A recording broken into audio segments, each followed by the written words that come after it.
Hello, my name is Joshua Gleish. I'm the Associate Director of Administration for Columbia's ERM program, and I'd like to welcome you to this evening's event, the Spring 26 Featured Alumni Series.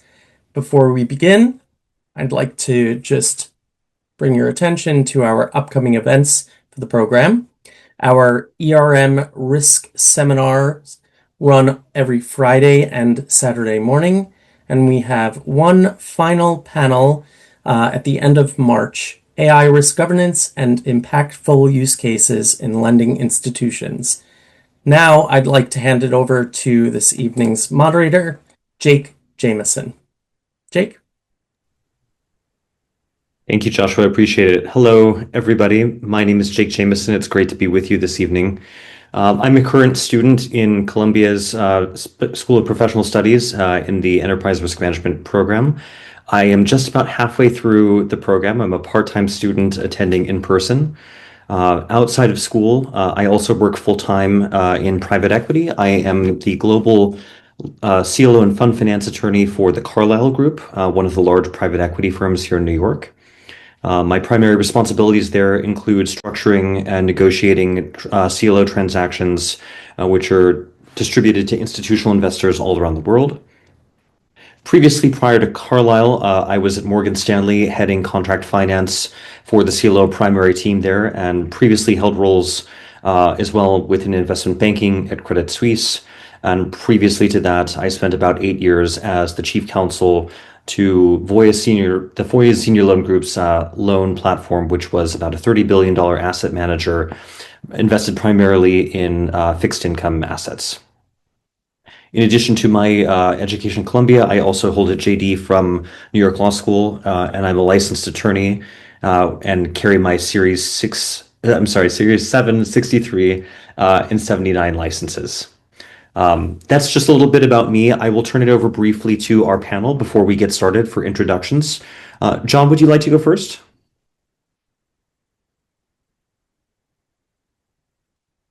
Good evening, folks. I'm John Angkaw. I am a graduate of the master's program at Columbia, class of 2019.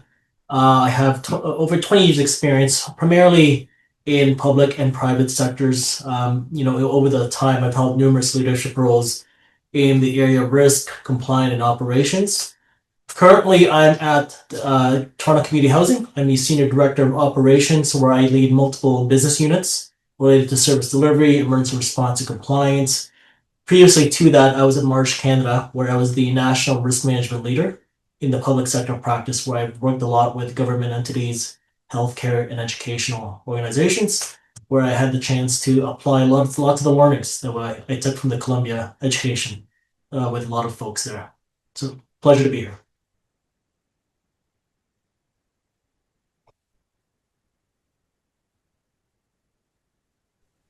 Sure. Hi, everyone. My name is Yuchen. I enrolled in the ERM program in the fall semester of 2019, and I started my career in March 2021. My first role was at Goldman Sachs in the Global Markets Division, and I was an institutional equity sales. And in August 2022, I moved back to my hometown, which is Changsha in Hunan province, China, and joined Hunan Chasing Fund Management as a private equity investment manager. What my job really boils down to this is to identify risks in the project, judging whether we can take on these risks, and then capturing the premium return that come with taking those risks. Thank you, Yuchen. I appreciate it. Sorry, I was on mute there. I was just noting it's great to be introduced to both of you. Appreciate you both being here with us tonight. Would love to get into some specific questions about your experience, both within the program and how you've benefited from it in your career afterwards. John, I think if we could start with you. Looking back at the ERM curriculum, which course or skill set has proven most valuable to you, not only in your current role, but how that's been applied in like the postgraduate period in general? Yeah, so looking back at the program, lots of great courses. Some of the courses really solidified some of the knowledge I already had coming in, but also some of them exposed me to new areas where I hadn't had much experience before. When I think back, what was the most meaningful course in terms of where I was at in my career back then, and also what I applied the most, I would say strategic risk management was the one that stood out. When I think about the course and the coverage of topics that was, that we covered in the course, when you think about strategy development, execution, strategic partnerships, supply chain risks, right? These are all things that I had to work through as a leader within an organization, leading multiple business units, but also in my capacity as the practice leader at Marsh, where I had to, advise clients all across the public sector on risks that they may be facing. So certainly having the exposure and being trained to look at risks holistically from different angles certainly helped me understand the full, I would say, risk landscape, but also helped me to give sound advice and put sound solutions in place.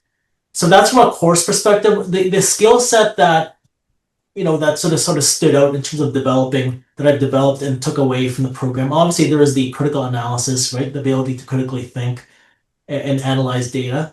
But I think one of the skill set that when I spoke to faculty, that the most value add was the ability to communicate to different levels of individuals, right? Being able to take the information that we have as risk managers and apply that in a business setting. So that's a sort of a practice in an art in itself, right? You certainly seek opportunities to do that in the workplace, but that was certainly something that I took away as an area of opportunity where I could sharpen my skills. Oh, thank you for that. I've noted too as a practitioner as well, from my perspective, that the skills that we've learned within the strategic communications aspect of the risk management coursework has been really beneficial for me as somebody who crosses the line between business, legal, compliance, and risk in my day-to-day work at Carlyle. And being able to distill risk level information and convey it succinctly to business leaders within our business and also on an external basis. It's an art and it takes a lot of practice, but I would say that I've certainly benefited from the skills that I've learned through the ERM program at Columbia as well, through strategic communications.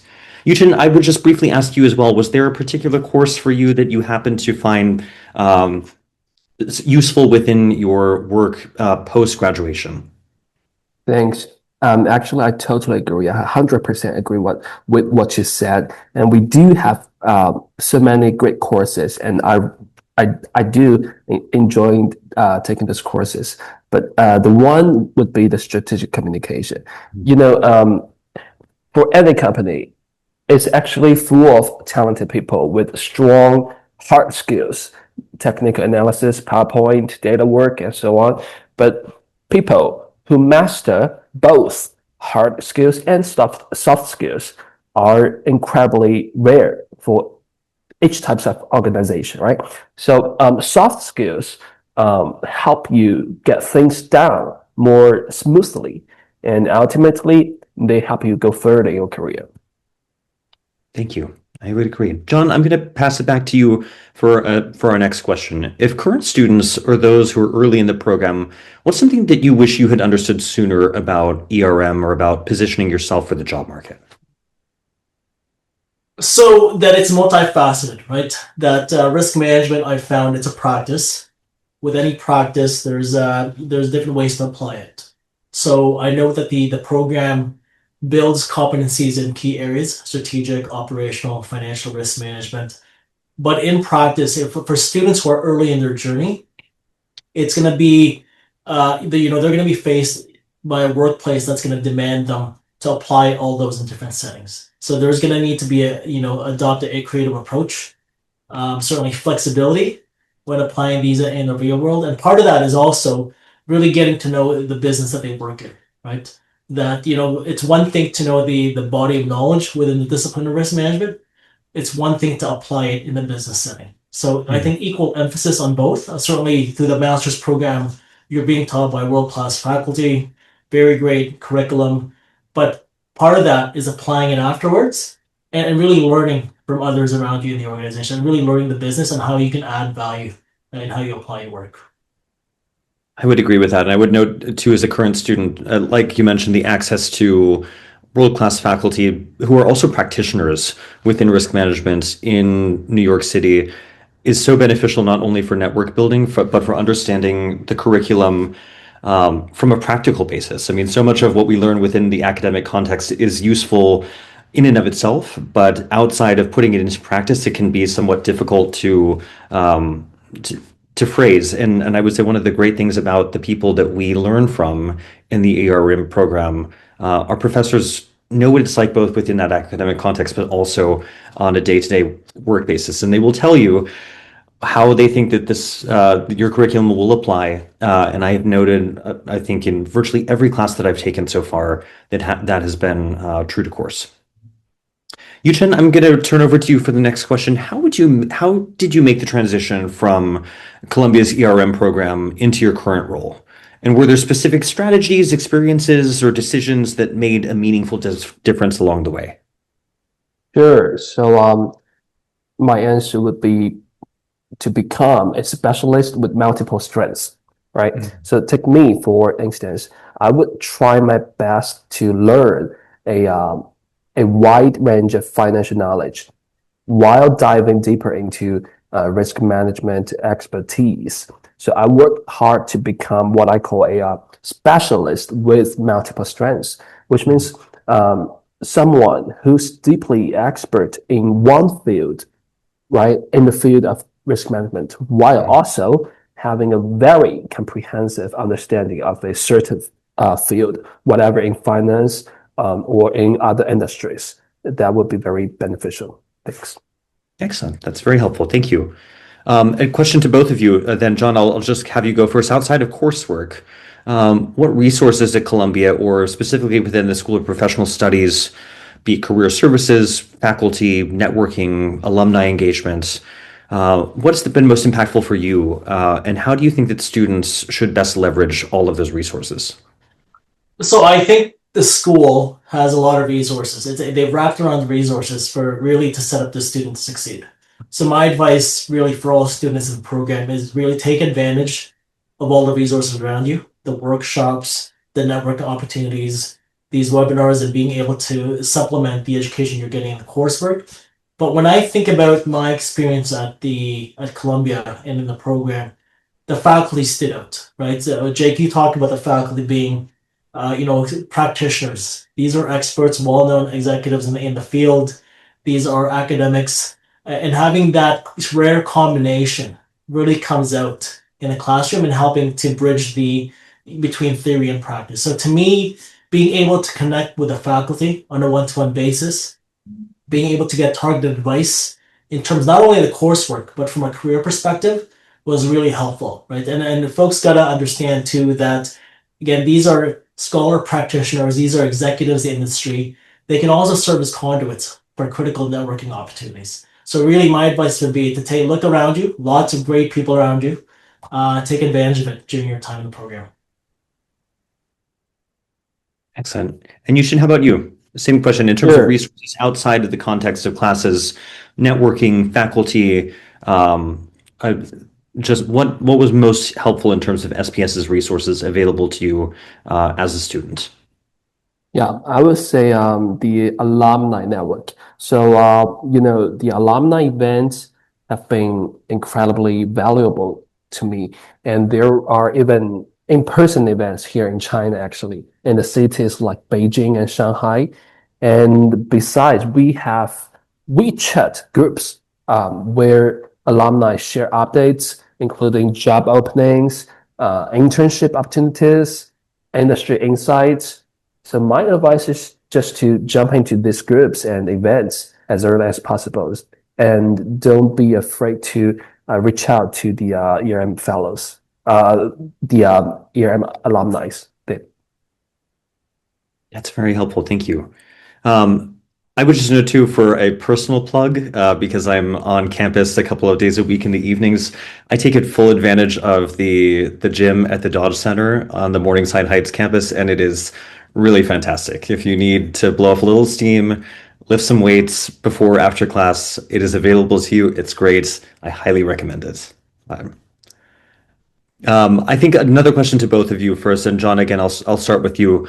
ERM often requires influencing stakeholders who may not think within risk terms, kind of how we've spoken about already. How would you communicate risk effectively and build buy-in across different functions, or I think also more importantly, seniority levels? Yeah, great question. And often this is an area of challenge for many practitioners, right? In terms of effectively applying their work or enhancing the reach of their work in organizations. When I think about my journey, I think about the ways I was able to effectively communicate risk in different levels of the organization. I come back to again investing the time to know your stakeholders, right? Investing the time to know your audience, so knowing their perspectives, their respective needs as it relates to the business and organization, and also addressing. And I'm almost getting ready for the question of so what? Why does this matter to me?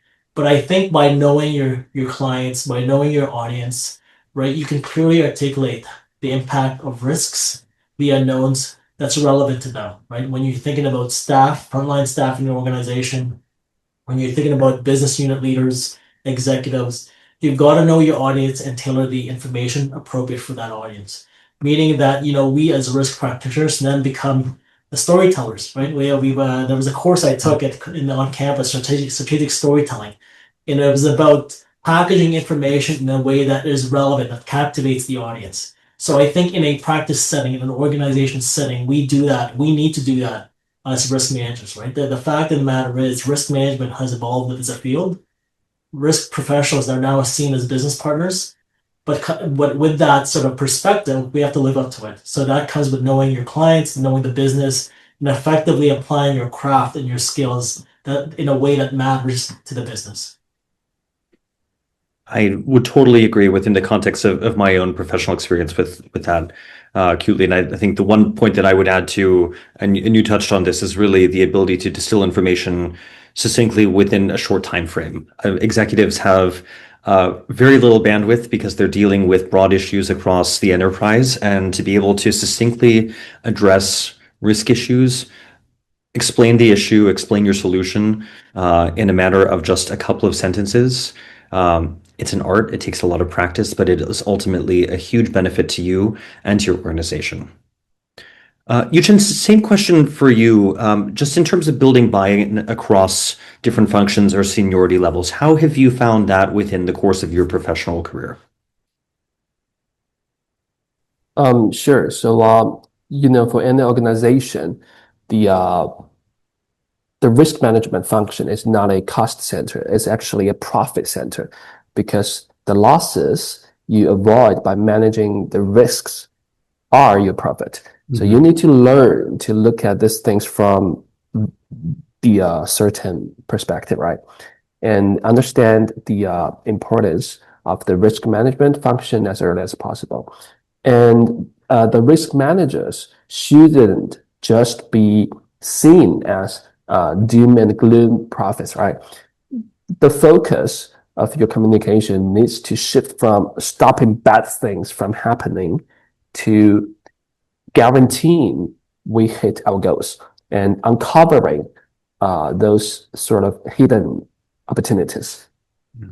And when you clearly explain how ERM drives long-term value and ROE by improving decision-making, protecting assets, and building resilience, you position risk management as a strategic function that empowers the business and drives growth, not a cost center anymore. Yeah. It's a great response. Thank you. Yuchen, I think I'll stick with you actually, if you don't mind. Data analytics and technology play a growing role in risk management. How have tools like data analytics, stress testing, and even AI changed your approach to risk within your organization?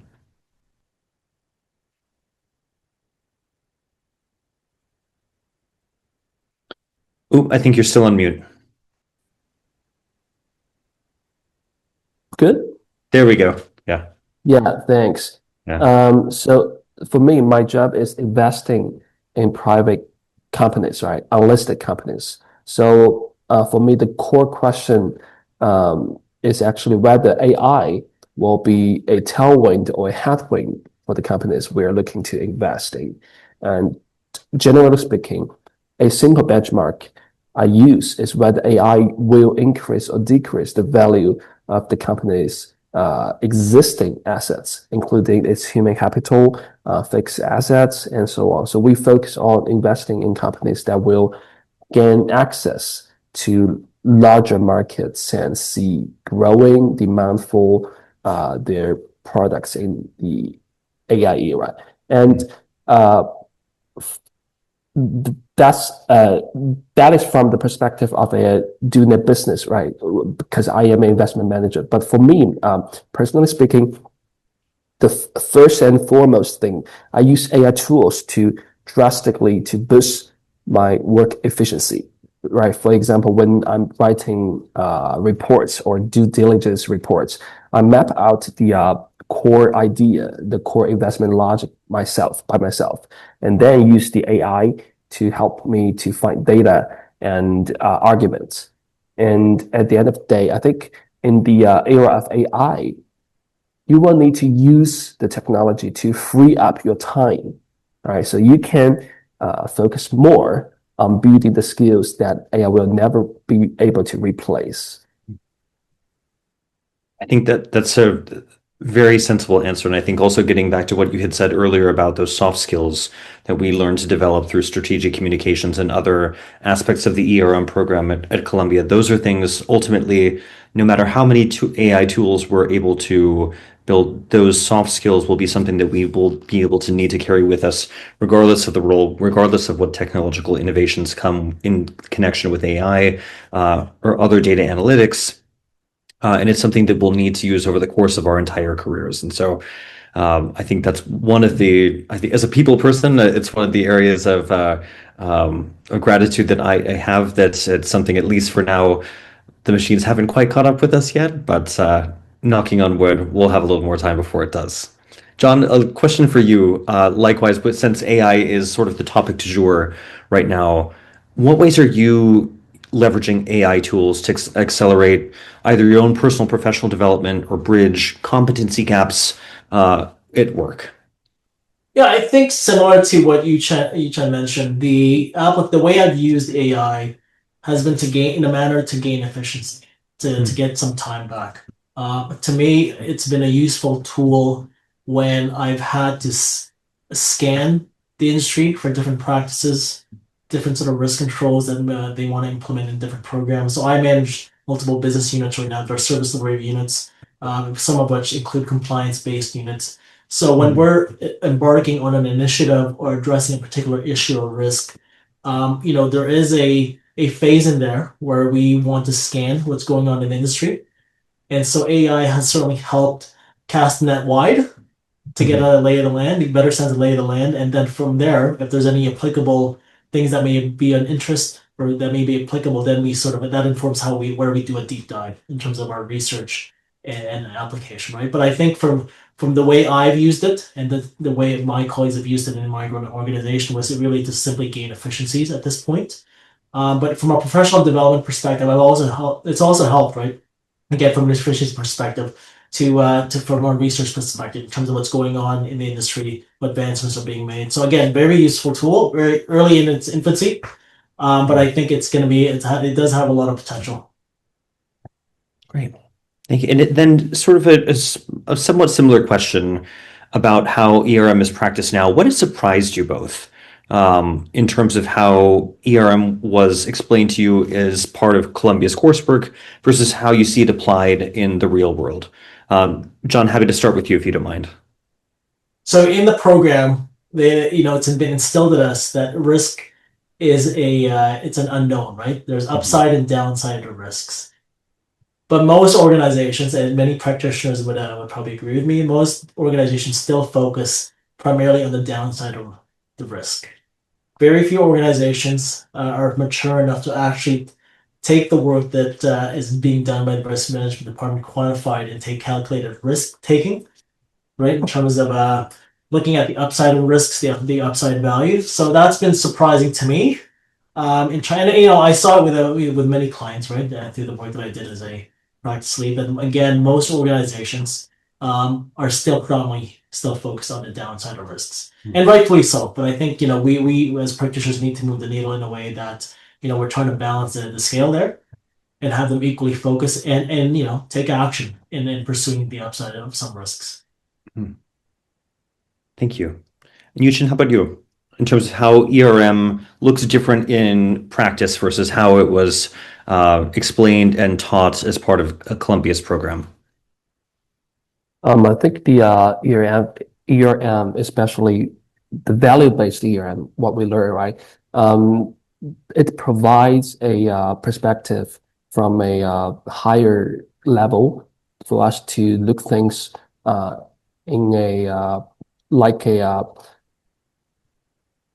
I mean, so for most of our practical analysis, they're targeting on some detailed things, but we don't look around, right? We don't look the connections, the correlation among the factors and factors. But ERM provides us a better way to judge this sort of connected risks that may happening in the same time, right? That's very helpful. And I think to close out sort of our prepared questions, I would ask you both, what is a piece of practical advice or sort of a personal lesson that you would offer to ERM students who want to stand out and build a resilient long-term career in the field? John, would you like to go first? Yeah, and it's a good question, and I think I'm going to give the same answer that I've been given for the last several years when asked this. So again, I'm going to reiterate that students enrolled in the program are really being set up to succeed. So students need to take advantage of the wraparound resources that have been put around them by the school. So think about your colleagues, your faculty, the resources in the Career Center. And I know most students enroll into the program with either doing two things: intentionally furthering their reach in their current field or breaking into the field, right? And there's this misconception that work happens after graduation, after commencement. But my advice has been, don't wait until that day. It actually starts the day you get into the program. So take advantage of your network, take advantage of your faculty, take advantage of the peers you're sitting beside in the class. You never know, right? Where folks' careers may take. The stronger you can build your network really goes a long way. And my other advice is be very intentional with your coursework. Again, starting from day one, right? Like thinking long term. Be intentional with your coursework, be intentional with your electives, and invest in the right relationships as you go through the program. And I promise you it'll pay off. Thank you. That's very helpful. Yuchen, same question for you. What is a piece of practical advice or personal lesson that you would offer to students to help them build a resilient long-term career in ERM? Sure. So I think never stop learning and keep updating your risk management expertise and stay curious about everything. Bringing a risk mindset to every problem you try to solve and every task you take on at work or at school. Because for us, for our ERM students, the risk mindset is the thing that differentiates ourselves to others, right? So that your organization can see the unique value you bring through your specialized risk management capabilities and risk mindset compared to your peers, right? And I think we have one more questions in the chat box. Right. Where do you see ERM in the next 10 years with AI taking over jobs more and more? And what mode do humans have being replaced by AI agents in ERM? I think I can go first because if you learn the value-based ERM, you will see that it's actually a model. And the model, the factors of the model are actually subjective, and it will be updated and changed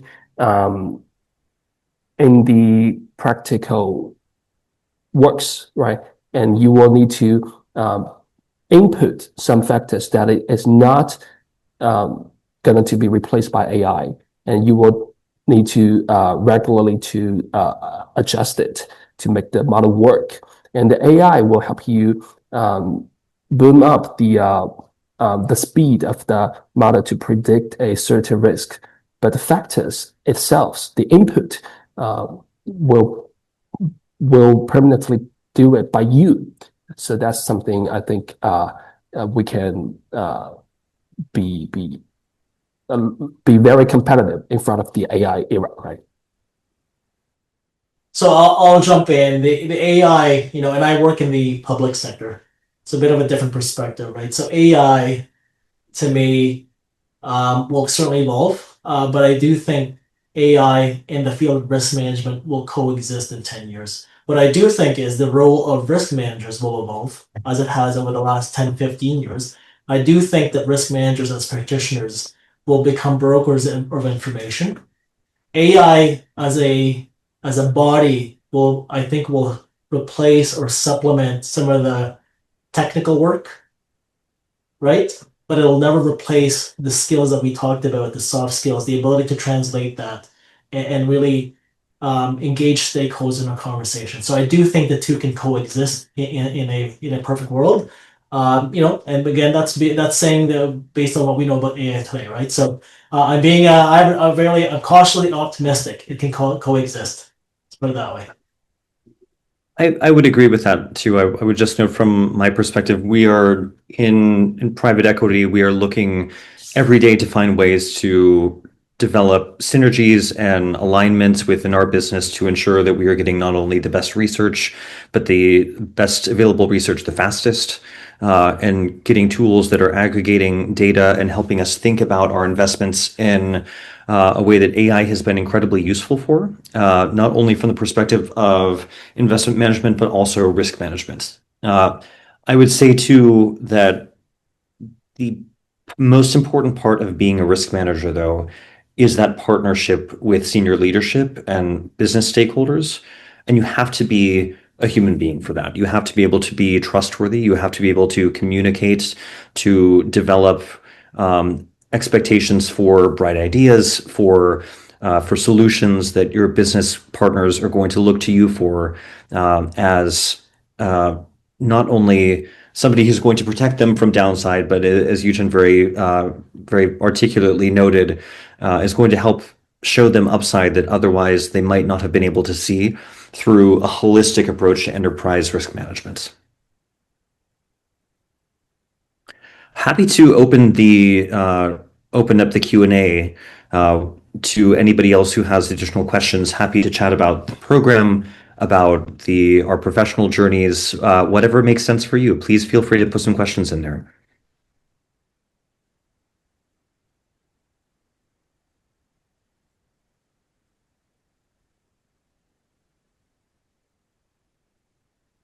I think while we're waiting for any Q&A questions to come in, I will just toss an easy one at you both. Just about your experience. Were you both in-person students in New York? Or did you do the program remotely? Yuchen, you want to go first? Sure. I was in person in New York, but that was during the pandemic. So I think half and half. Half offsite, half Zoom, but I took the Zoom courses in the apartment next to the campus. John, how about you? So I was a bit of I was mixed, right? So I started the program in late 2017. So most of the courses at that time were in person. So I started off online. I did the online version for a year and a half. And the last year, I actually flew into New York every week from Toronto. So I live in Toronto, Canada. So would fly in on a Sunday, leave on a Tuesday, Wednesday, and completed the coursework and got through it. So great experience, and that's why I'm emphasizing the fact that you can complete the program. And there's folks. I mean, keep in mind there's folks completing the program from different parts of the world, but if you can complete it in person and experience the campus, experience the in-class experience, and take advantage of resources, I think that's when you're going to get the most out of the program. Great. And in terms of, I would just ask as well for those people who may be listening who aren't as familiar with New York itself, who may be thinking about a move to come to Columbia, what was your favorite part of New York City? To me?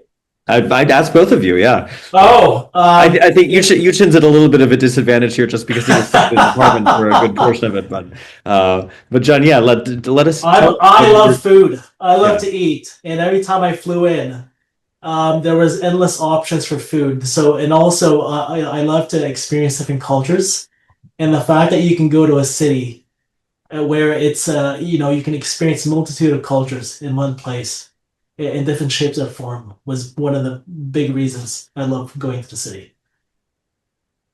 I love that. Yuchen, how about you? Sure, I spent like a half day in the Museum of the New York City, maybe if I remember the name correctly, the Museum of New York City, just next to the Central Park. Yeah, the And Museum of the City of New slogan, York. Yeah. right? Yeah, and I saw a slogan there, maybe something like just try your best to unlock the city. Try your best to unlock the city, and you will find certain things that will shock you and will make you better. And then I was thinking, well, I don't know if it is we unlock the city or the city unlock us, right? I believe it is the city unlock us, and I am the person that being unlocked by New York, by Columbia University to make you a better student, and get your dream job after the school, right? And I think it's the city unlocked me, right? So go to New York and take courses offline, I think.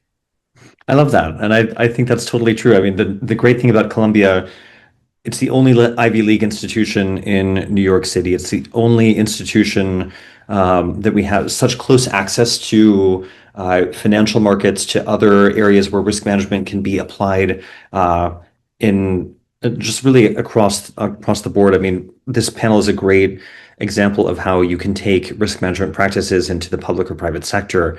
All of that is available in the city of New York, and you have access, again, to practitioners, to fellow students who are there to help build a network. And I don't think there's anywhere better to have a network built than New York City. Now I'm going to go back to you since you have an open question. The question is, I am a person who strives well in social situations.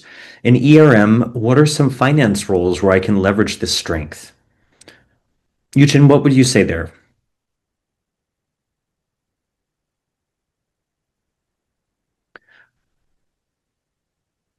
So in the finance work, I think the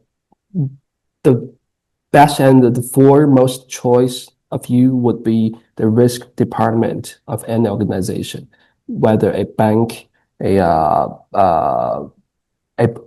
broker, right, a brokerage, a bank, or any organization, and your top choice will be the risk management department. And for me, when I was at the ERM program, I sent a lot of my resume to all kinds of organizations, but in the risk management department. And you will find that you are so competitive compared to the peers, because for those organizations, the risk management background is so rare, right? They rarely get the resume that print with a risk management background. So you will be very competitive. And during the interview, you will find so many familiar questions that that our professors have been told you during the class. So I think we will be very competitive for the risk management department for any organization, no matter a bank, a brokerage, and so on. Yeah. Thank you. John, how about you? If we're looking at if it's in the context of finance, what not certainly for me because I'm in public sector, but what I've seen some other colleagues go into with their risk degree has been into advisory roles in firms, in advisory firms, right? So consulting roles where they're consulting with their clients, maybe financial institutions. So certainly that's an avenue to also explore as one of many options, as Yuchen outlined, that you can certainly work for an organization or work for an organization where your clients are these the banks, financial institutions are your clients. So I think you'll have endless options. I think you'll have a lot of options coming out of graduation. I think the challenge will be really deciding where your passion lies and where you want to apply your practice. I would just note too, I think to sort of piggyback off of Eugen's comments, the great thing about the risk department, especially at an enterprise level, is you're dealing with all aspects of the organization, whether that's in finance, whether that's in the public sector or elsewhere. An ERM department is going to have access to people who work in risk, compliance, sales, operations. And the great thing about what the SPS program will teach you is that we approach risk management from a holistic point of view.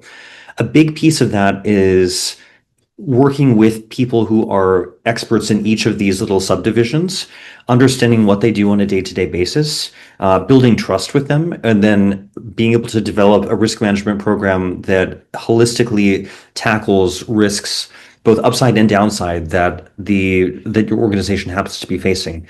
You have to be a very social person for that. You have to be able to develop trust. You have to be able to, engage in a way that helps people understand that you know what you're talking about. And by the end of this program, you will know what you're talking about. I think that's one of the cool things about SPS specifically is you really are, and I hate to get back to this point that I've repeated a couple of times already, but the faculty and your fellow students are going to be one of your best ways to develop, not only fluency in risk management terminology, but experience as well in developing a network.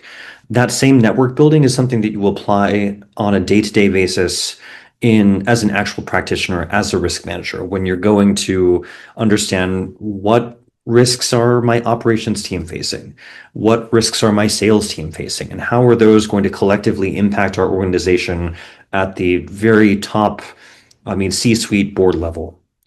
And you have to be social to do that. You have to be able to take those skills and run with them. And I think you don't think of a risk manager as being that kind of person necessarily, but I have found a good risk manager is precisely that. They can make you feel comfortable. They can make you feel that they know what they're talking about, and they want to understand what is important to you as somebody running a business. Yeah. Sorry, guys. May I jump back to the question we discussed previously? Because I think I found the photo. Yeah, I found the photo that I took from the Museum of the New York City, right? And if you can see this, the only credential the city asks was the bonus to drip. For those who did, it unlocked its gates and its treasures, not caring who they were or where they came from. So the city unlock you, and so you unlock the city, and the city unlock you. Thanks. I love that. I think it's so true too. I will just wait for one more second to see if there are any final questions for the Q&A. And then as we're waiting for that, I would just like to say, John, Yuchen, it has been such a pleasure speaking with you this evening. Appreciate you taking time out of your busy schedules. Grateful for you to be able to come and share your wisdom and your experience around Columbia, SPS, and the ERM program. And thank you again. It's been a real pleasure speaking with you both. Well, thank you. It's been a pleasure. All right. Have a great evening, everybody. Thanks so much.